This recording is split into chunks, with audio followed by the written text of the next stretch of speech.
from London School of Economics. First of all, I would like to thank you for your speech. I'd like to ask a question about the crisis in Syria. I'm from Turkey, and as everybody knows, Turkey is hosting nearly 2,500,000 Syrian refugees.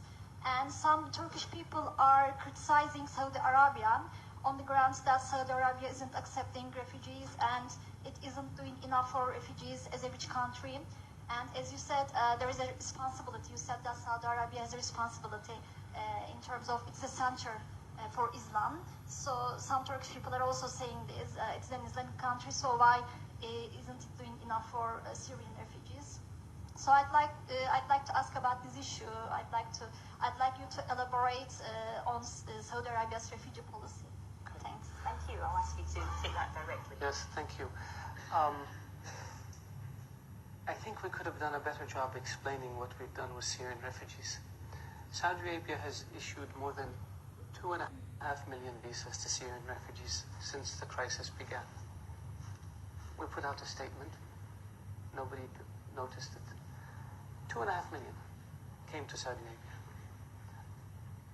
I think 600,000 or 700,000 still remain in Saudi Arabia. Not one of them lives in a refugee camp. And not one of them lives in a tent. Because the custodian of the two holy mosques ordered that all Syrians who come to Saudi Arabia be provided residency permits so they can send their kids to school, so they can have access to medical care, and they can have access to social security, and they can get a job. We don't have one Syrian.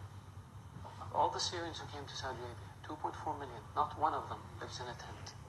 And the same thing we did with Yemenis.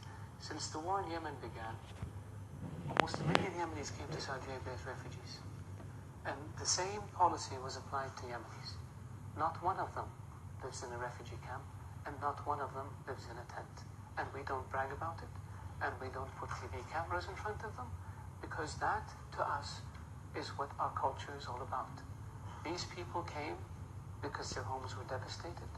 They came seeking refuge and shelter and safety in Saudi Arabia, and we provided for them in a way that is dignified, in a way that doesn't humiliate them, in a way that allows them and their children to lead as normal a life as possible given the circumstances. So I really appreciate the question, so I can educate the audience about our refugee policy. Thank you.